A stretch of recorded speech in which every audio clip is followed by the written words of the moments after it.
السلام علیکم۔ آج ہم چوتھی جماعت کی اردو کی کتاب نرگس کا سبق نمبر 18 پڑھیں گے۔ سبق کا عنوان ہے حضرت داؤد علیہ السلام۔ خاص الفاظ ہیں اس کے: حال، لہلہاتے، گلہ، لاپرواہی، ہونہار، زرہ۔ کھیت والا رو رو کر اپنا حال سنا رہا تھا: حضور، اس آدمی نے مجھ پر بڑا ظلم کیا ہے، مجھے برباد کر دیا۔ میرے کھیت میں فصل بالکل تیار تھی، اناج 2 دن میں کٹنے ہی والا تھا، مگر اس نے اپنی بکریوں کو نہیں روکا۔ سب کی سب میرے لہلہاتے ہوئے کھیت میں گھس آئیں اور دیکھتے ہی دیکھتے ساری فصل چٹ کر ڈالی۔ میں نے روکنے کی بہت کوشش کی، مگر 1-2 بکریاں ہوتیں تو روک بھی لیتا، یہ تو بہت سی تھیں، سب کھا گئیں۔ حضور، میں برباد ہو گیا، تباہ ہو گیا، اب میں کیا کروں؟ کیسے گزارا ہوگا؟ میرے بال بچے بھوکے مریں گے۔ حضور، انصاف کیجیے، میرے حال پر رحم کیجیے۔ اللہ تعالیٰ نے آپ کو بادشاہ بنایا ہے، میری مدد کیجیے۔ بادشاہ نے دوسرے آدمی کو آگے بڑھنے کا اشارہ کیا۔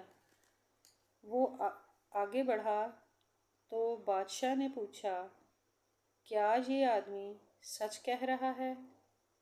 جی ہاں حضور، بالکل سچ کہہ رہا ہے۔ تم نے اپنی بکریوں کو کیوں نہیں روکا؟ میں نے روکا تھا، مگر گلہ بہت بڑا تھا، اس لیے روک نہیں سکا۔ تم مانتے ہو کہ سارا نقصان تمہاری بکریوں کی وجہ سے ہوا؟ جی ہاں، مانتا ہوں۔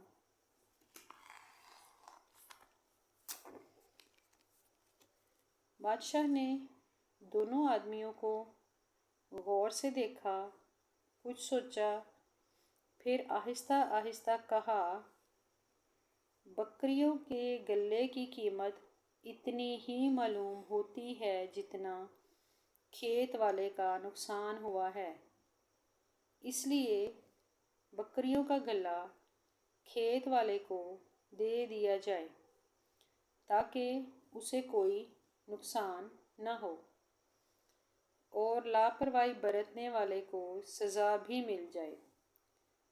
بادشاہ نے یہ فیصلہ سنا کر اس لڑکے کی طرف دیکھا جو اس کے پاس ہی بیٹھا تھا۔ 11-12 برس کا یہ لڑکا بادشاہ کا بیٹا تھا۔ جب بادشاہ نے اس کی طرف دیکھا تو وہ کہنے لگا: بابا جان، آپ نے بڑا اچھا فیصلہ کیا ہے، مگر کیا؟ بادشاہ نے پوچھا۔ یوں بھی ہو سکتا ہے کہ بکریوں کا گلہ کھیت والے کو دے دیا جائے تاکہ وہ بکریوں کے دودھ اور بالوں سے فائدہ اٹھائے، اور گلے والے سے کہا جائے کہ وہ بھی کھیت میں کام کرے۔ جب کھیت میں نئی فصل تیار ہو جائے تو گلے والے کو اس کا گلہ واپس مل جائے۔ اس طرح نہ کھیت والے کو نقصان ہوگا، نہ گلے والا نقصان میں رہے گا۔ بادشاہ کو اپنے ہونہار بیٹے کا یہ فیصلہ بہت پسند آیا۔ یہ بادشاہ اللہ تعالیٰ کے نبی اور رسول حضرت داؤد علیہ السلام تھے۔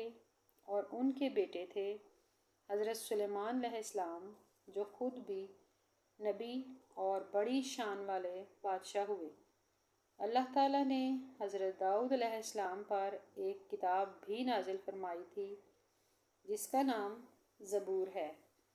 وہ جب اللہ تعالیٰ کی بڑائی اور محبت کے گیت گاتے تھے تو کیا انسان، کیا حیوان، سب پر کیسا اثر ہوتا تھا کہ ہوا میں اڑتے ہوئے پرندے اور دوڑتے بھاگتے جانور بھی تھم جاتے تھے۔ اللہ تعالیٰ نے انہیں ایک اور کمال بھی دیا تھا۔ لوہا ان کے ہاتھ میں بالکل موم کی طرح نرم ہو جاتا تھا۔ وہ اس نرم لوہے سے زرہ بناتے تھے۔ زرہ لوہے کا لباس ہوتا ہے جس پر تلوار یا تیر کا اثر نہیں ہوتا۔ اسے جنگ میں دشمن کے حملے سے بچاؤ کے لیے پہنا جاتا تھا۔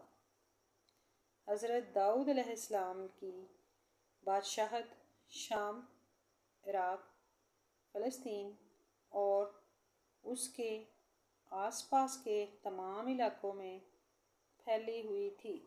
حوالہ قصص القرآن، ابن کثیر۔ اللہ حافظ۔